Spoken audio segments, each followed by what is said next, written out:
Hey Resinators, I hope you all have been doing fantastic. So this last few weeks for me has been so busy and I've been trying to keep up with my videos, but I've been kind of failing.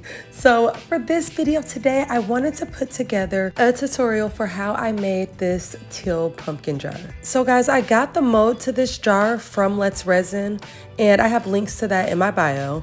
And then all of these pigments are from Rolio and the colors are surprisingly opaque, so be sure that you don't use too much powder if you want your resin creations to be really light or translucent. I also used all of these glitters from Resin Glitter. I love their glitter. It's so sparkly, it's so amazing. I have so much of it and it's like my favorite thing to work with.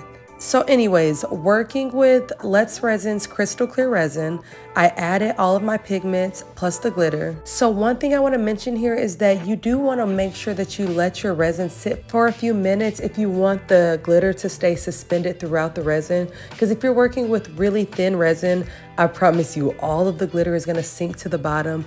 And I mean, sometimes the look is super cute, I'm not going to lie. But if you're not looking for that look, try and make sure that you're working with thick resin. So anyways, once I got all the colors mixed together, I poured it into the mold. Take your time with this because otherwise you will get a lot of chips around the edges of the lid and the bowl. So make sure that you pour nice and slow. So as I was pouring, I was realizing that I was not gonna have enough of the teal resin. So I put in a little bit of clear resin to kind of fill it out. But be sure that you have at least I would say 250 to 300 milliliters for this pumpkin jar. It takes a lot of resin. So anyways, guys, I was so excited to demold this jar. I love making these pumpkin jars because they always come out so cute and it's just a really fun mold to work with. And even though it's a pain to demold, it's totally worth it. So this is how the bottom turned out. And yes, a lot of the snowflakes kind of sunk down to the bottom, but you know what? I think it still looks pretty cute.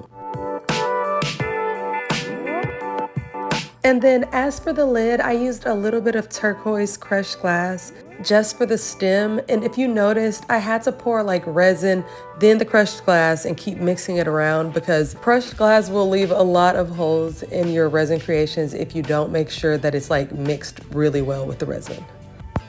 So anyways, guys, these are the final results to this pumpkin jar. And it's honestly not exactly what I was going for because I wanted it to be a little bit more translucent and a bit more of an icy blue. So I will definitely be trying this again in the future. But you guys have to let me know what color pumpkin jar would you like to see me do next.